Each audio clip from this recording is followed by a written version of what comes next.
नमस्कार, अपना बिहार देख रहे हैं आप और मैं हूं आपके साथ सोनाली सिंह। बुलेटिन की शुरुआत इस वक्त की बड़ी खबर के साथ। जेल अधीक्षक के ठिकानों पर छापेमारी की जा रही है। छपरा के जेल अधीक्षक के आवास पर छापेमारी जारी है।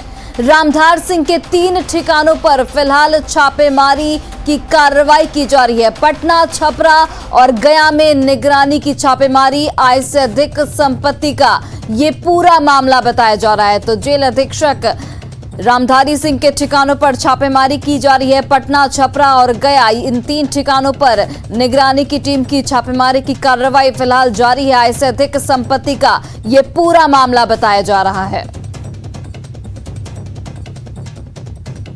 तो ये बड़ी खबर आपको बता रहे हैं, जहां पर छपरा के जेल अधीक्षक के आवास पर छापेमारी की जा रही है। रामधार सिंह के 3 ठिकानों पर फिलहाल निगरानी विभाग की ओर से छापेमारी जारी है। पटना, छपरा और गया, इन 3 ठिकानों पर निगरानी की रेड फिलहाल जारी है। ऐसे अधिक संपत्ति का ये पूरा मामला बताया जा रहा है।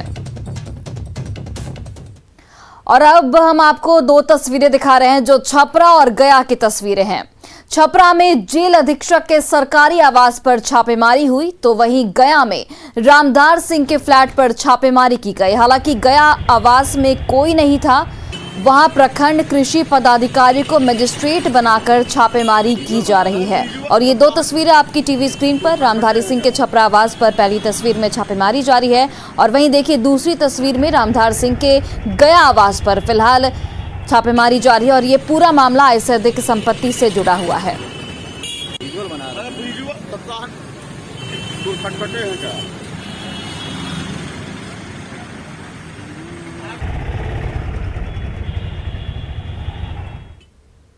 और देखिए छपरा में रामाधार सिंह के ठिकानों पर करीब 5 घंटे से छापेमारी चल रही है, जहां से कैश, जेवर और कई खाते मिलने की भी सूचना है।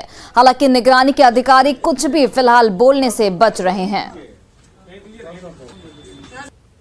आय से अधिक संपत्ति मामले में छपरा मंडल कारा के अधीक्षक रामधार सिंह के आवास पर छापेमारी जारी है। यही वो आवास है जहां निगरानी विभाग के अधिकारी लगातार सुबह से छापेमारी कर रहे हैं। लगभग 5 घंटे बीत चुके हैं और इस दरमियान भारी मात्रा में कैश, जेवर और कई बैंकों के खाते मिलने की बात कही जा रही है। हालांकि अभी तक कोई ऑफिशियल बयान नहीं सामने आया है, लेकिन जो बताया जा रहा है कि आज बिहार के 3 जगहों पर, इनके 3 ठिकानों पर छापेमारी सुबह से चल रही है। और कहीं ना कहीं भ्रष्टाचार के खिलाफ सरकार की जो मुहिम चल रही है, उसका ये छापेमारी एक हिस्सा बताया जा रहा है। और कहीं ना कहीं जो काले कमाई करके अधिकारी जो बेखौफ घूम रहे हैं, उन पर शिकंजा कसने की तैयारी चल रही है। और इसी क्रम में आज छपरा के जो जेल अधीक्षक है रामधार सिंह, उनके आवास पर छापेमारी चल रही है। और क्या कुछ निकल के आएगा थोड़ी देर बाद जब निगरानी के अधिकारी बताएंगे, लेकिन हमें जो जानकारी मिली है उसके अनुसार लगभग 5 से 10 लाख का कैश और भारी मात्रा में जेवर के साथ साथ कई बैंकों के खाते मिले हैं, जिसका आकलन चल रहा है। संतोष गुप्ता, न्यूज़ 18, छपरा।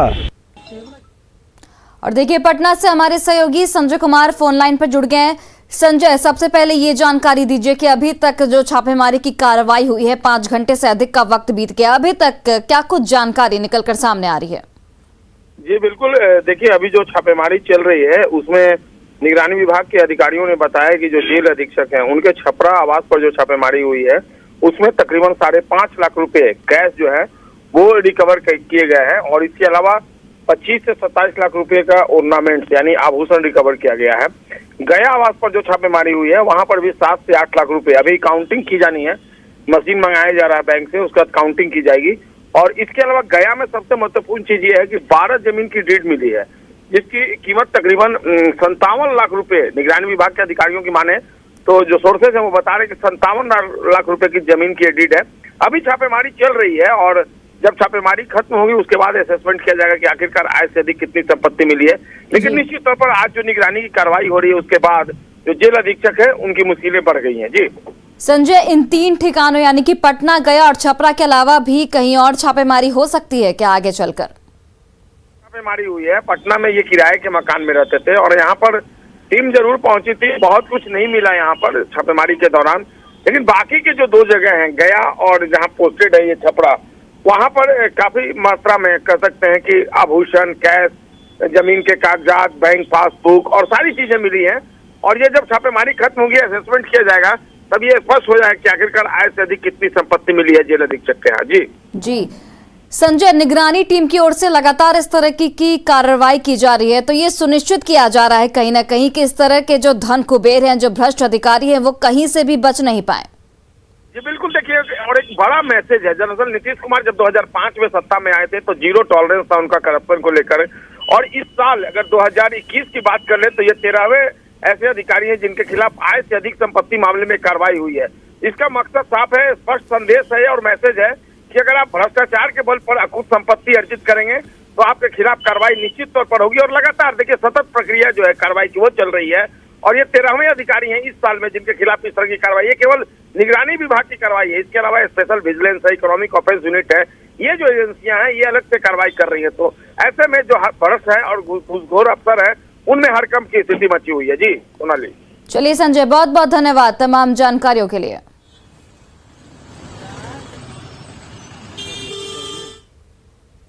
और इस वक्त की बड़ी खबर समस्तीपुर से, जहां उप मुखिया चुनाव के दौरान मारपीट की घटना सामने आई है। वार्ड सदस्य के समर्थकों के बीच मारपीट हुई है। तो समस्तीपुर से बड़ी खबर आपको बता रहे हैं, जहां पर उप मुखिया चुनाव के दौरान मारपीट की घटना सामने आई। वार्ड सदस्य के समर्थकों के बीच मारपीट हुई और विद्यापति नगर में दो पक्ष आपस में भिड़ गए। बड़ौदा पंचायत के उप मुखिया का यहां पर चुनाव हो रहा है और पुलिस ने मारपीट करने वालों को फिलहाल हिरासत में ले लिया है। तो समस्तीपुर से बड़ी खबर आपको बता रहे हैं, जहां पर वार्ड सदस्य के समर्थकों के बीच मारपीट हुई। विद्यापति नगर में दो पक्ष आपस में भिड़ गए और बड़ौदा पंचायत के उप मुखिया का यहां पर चुनाव किया जा रहा है और इसी दौरान पुलिस ने मारपीट करने वालों को फिलहाल हिरासत में लिया है। तस्वीरें आपके टीवी स्क्रीन पर देखिए, दो पक्ष आपस में किस तरीके से भिड़े हुए हैं। हालांकि पुलिस ने मारपीट करने वालों को फिलहाल हिरासत में ले लिया है और उनसे पूछताछ लगातार जारी है। तो ये बड़ी खबर आपको बता रहे हैं, जहां पर बड़ौदा पंचायत के मुखिया का चुनाव हो रहा था और उसी दौरान दो पक्ष आपस में भिड़ गए। देखिए तस्वीरें भी आपके टीवी स्क्रीन पर, जहां पर दो पक्ष आपस में भिड़ गए हैं और लाठी डंडों से एक दूसरे पर वार किया जा रहा है।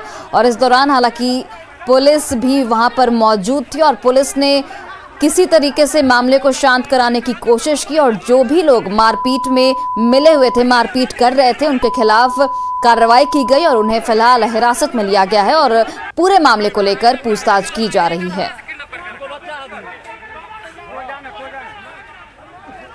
और देखिए यहां पर उप मुखिया का चुनाव चल रहा था और इसी दौरान ये मारपीट हुई। दो पक्ष आपस में भिड़ गए। वार्ड सदस्य के समर्थकों के बीच ये मारपीट बताई जा रही है, जहां पर पुलिस ने कुछ लोगों को हिरासत में भी लिया है और लगातार उनसे पूछताछ कर रही है। विद्यापति नगर का ये पूरा मामला है, जहां पर दो पक्ष आपस में भिड़ गए। बड़ौदा पंचायत के उप मुखिया का यहाँ पर चुनाव हो रहा था और इसी दौरान ये मारपीट हो गई और मारपीट करने वालों को पुलिस ने हिरासत में भी ले लिया है। और समस्तीपुर से हमारे सहयोगी मुकेश कुमार फोन लाइन पर जुड़ गए। मुकेश, अभी क्या कुछ स्थिति वहां पर नजर आ रही है? क्या मामला शांत हो पाया?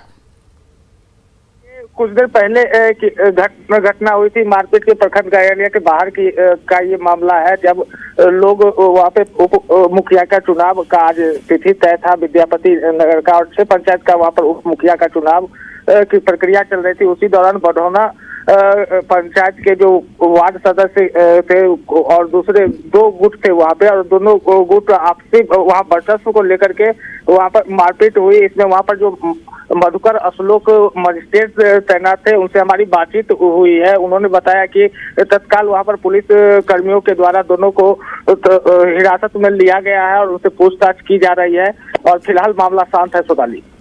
चलिए मुकेश, बहुत बहुत धन्यवाद तमाम जानकारियों के लिए। और देखिए सीएम नीतीश कुमार अपने समाज सुधार अभियान के दूसरे चरण में आज गोपालगंज पहुंचे। मिंज स्टेडियम में कार्यक्रम का आयोजन किया गया था।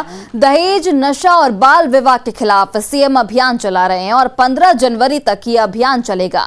22 दिसंबर को मोतिहारी से इस अभियान का आगाज हुआ था। तमसो माह ज्योति गम्य, मृत्यु माह अमृतम गम्य।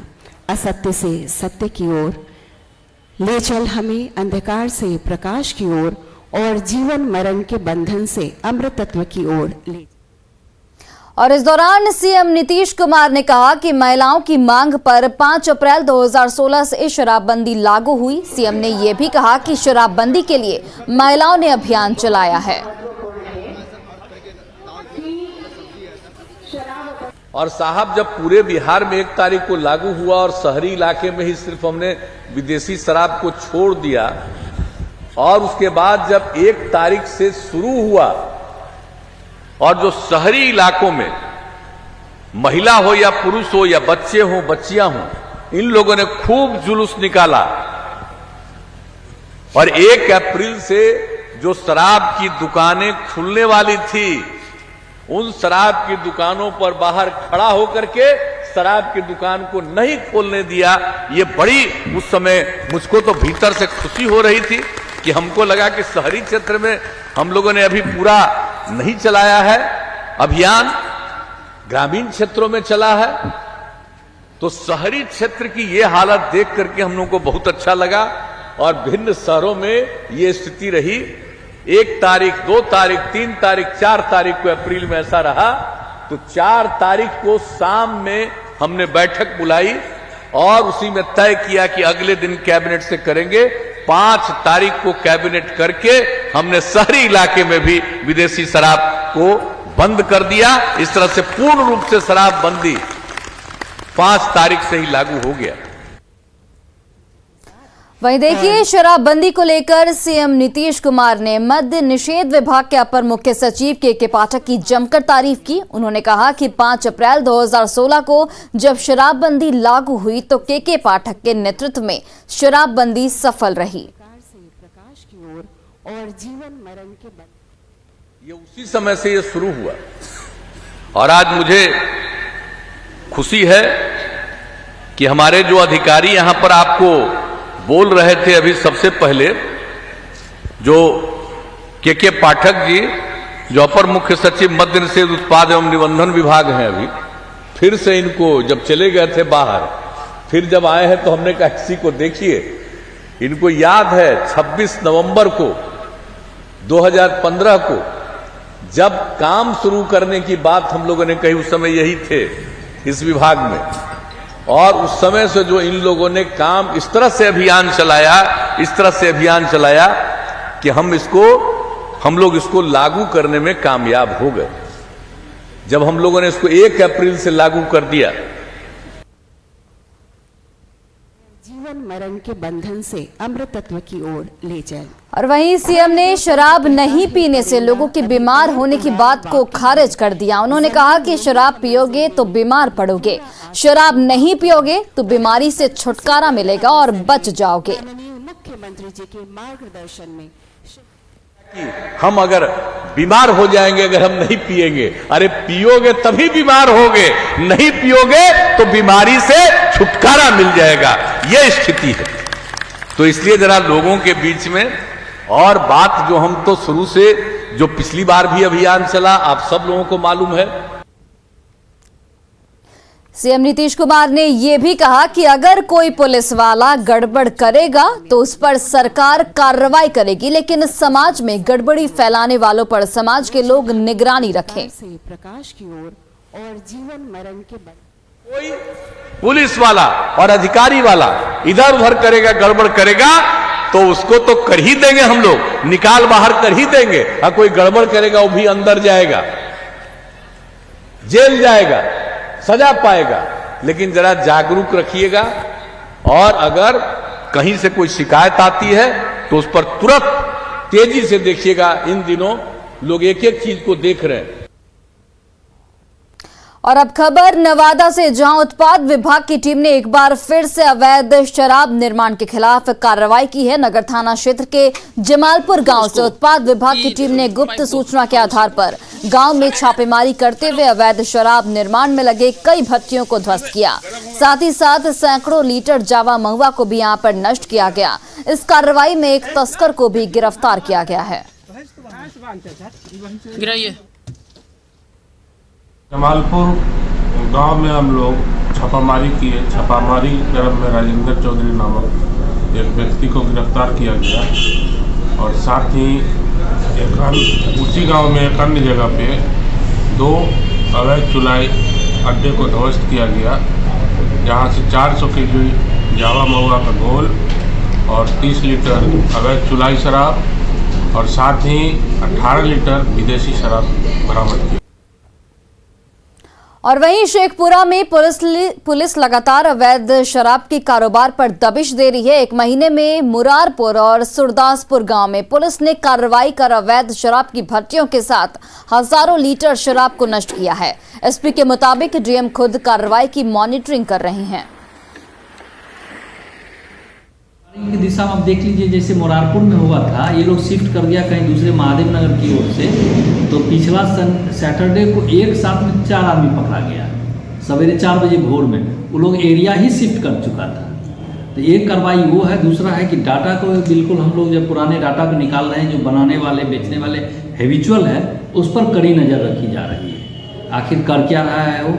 एक और हम लोग किए हैं कि पहले की शराब व्यवसायी जो कर रहे हैं, जो बिजनेस कर रहे हैं, क्या कर रहे हैं, उस पर भी हम लोग नज़र रखे हुए हैं। ये सारा चीज़ अचीवमेंट हो रहा है। हाँ बिल्कुल अचीवमेंट हो रहा है, फील्ड में दिख रहा है।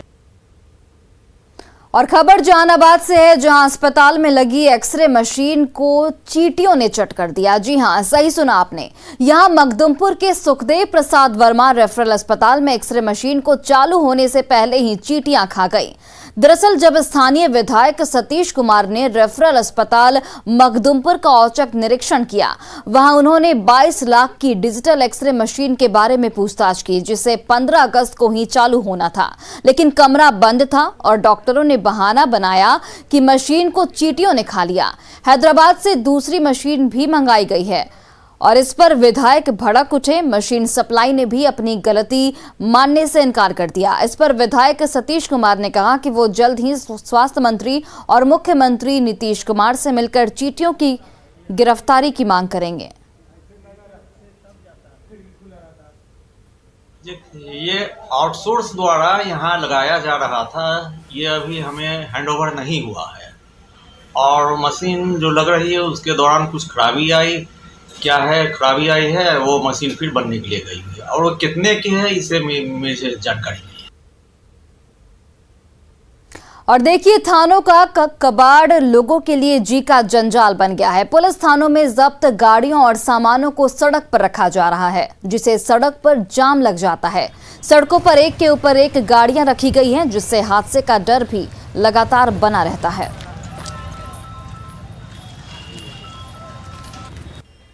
थानों के कबाड़ लोगों के लिए जी का जंजाल बन गई है। जी हाँ, कई मामलों में जो थाने हैं, पुलिस गाड़ियों को पकड़ती है, थानों में जब्त करती है, लेकिन उसे सड़क पर इस कदर सालों साल रख दिया जाता है, जिसके कारण लोगों की परेशानियां जो हैं वो बढ़ी हुई है। कई सालों तक इसकी नीलामी नहीं होती और जिसके कारण लोगों को आने जाने में कितनी मशक्क़त होती है, उसकी एक तस्वीर देखिए। और किसी सामान्य थाने की बात नहीं कर रहे हैं, ये आदर्श थाने की बात कर रहे हैं। और ये आप देख सकते हैं कि हम अभी खड़े हैं आदर्श थाना गर्दनी बाग में। और गर्दनी बाग के अंदर की अगर तस्वीरें देखेंगे आप अगर, तो यहाँ पे सैकड़ों की संख्या में जो गाड़ियाँ हैं वो खड़ी की गई हैं, जो कि वहाँ अंदर जगह नहीं है। लेकिन इसके कारण जो है, आप ज़रा इधर देखिए कि दूसरी तरफ की तस्वीर देखिए कि किस कदर हर दिन जो है वो यहाँ पे जाम लगता है। आने जाने वालों की जो है वो कितनी मुश्किल होती है। ये तस्वीरें ज़रा हम आपको और दिखाते हैं इधर कि ये गर्दनी बाग थाना के ठीक बगल में अगर मैं आपको दिखाऊं तो ये जो चौड़ी सड़क है वो कितनी सकरी हो गई है, वो ज़रा तस्वीर दिखाएं। और तस्वीर ऐसी कि आप चौंक जाएंगे देख करके कि ये देखिए, ये पूरा कम से कम 40 फीट का जो सड़क है वो आधी से भी कम रह गई है और किस कदर सड़कों पर जो है वो गाड़ियों को रखा गया है। और अगर आप यहाँ पे देखें तो ज़रा देखिए कि किस कई मंजिली के इमारत के रूप में जो है वो गाड़ियों को खड़ा कर दिया है। ये बड़ी ट्रक जो है वो कई सालों से जो है वो मुख्य सड़क पर यहाँ पे खड़ी है और जिसके कारण जो है पूरे रोड जो है वो अतिक्रमण हो गया है। और ये ज़रा तस्वीर आप यहाँ पे देखिए कि गाड़ियों को किस कदर जो है वो खड़ा किया गया है। इन तस्वीरों को हम अगर आपको दिखाने की कोशिश करें कि सिर्फ ये एक नहीं, यहाँ से जहाँ तक आपको नज़रें जाएंगी कैसे बहुमंजिला के रूप में यहाँ पे गाड़ियों को खड़ा किया गया है और मुख्य सड़क पर, जिसके कारण सड़क जो है वो पूरी तरह से सकरी हो गई है। हमेशा जाम लगा रहता है, लोगों को आने जाने में भारी परेशानी उठानी पड़ती है। तो ये यहाँ की सबसे बड़ी मुश्किल है। पटना से रविश नारायण की रिपोर्ट। और खबर बेगूसराय से है, जहां एक बार फिर बदमाशों ने न सिर्फ लूटपाट की घटना को अंजाम दिया बल्कि विरोध करने पर घर की मालकिन को गोली मारकर घायल कर दिया। तो बेगूसराय से बड़ी खबर आपको बता रहे हैं, जहां पर कांग्रेस नेता के घर पर लूट की वारदात को अंजाम दिया गया। और देखिए, रानी देवी के सिर में यहां पर गोली मारी गई और विरोध करने पर घर की मालकिन को गंभीर रूप से जख्मी कर दिया गया। घटना गढ़हरा थाना क्षेत्र के किल गांव की है। बताया जाता है कि कांग्रेस नेता उदया झा के घर बीती रात 4 की संख्या में बदमाश पहुंचे और कांग्रेस नेता के पुत्र वधू के कमरे में लूटपाट करने लगे। जब लूटपाट का विरोध किया गया तो पहले नेता के पुत्र मिंटू झा के साथ मारपीट की गई और फिर बहू रानी देवी को सिर में गोली मारकर घायल कर दिया गया। फिलहाल घायल को इलाज के लिए पटना रेफर किया गया है। घटना की सूचना मिलने पर पुलिस मौके पर पहुंची और सभी बिंदुओं पर फिलहाल जांच जारी है।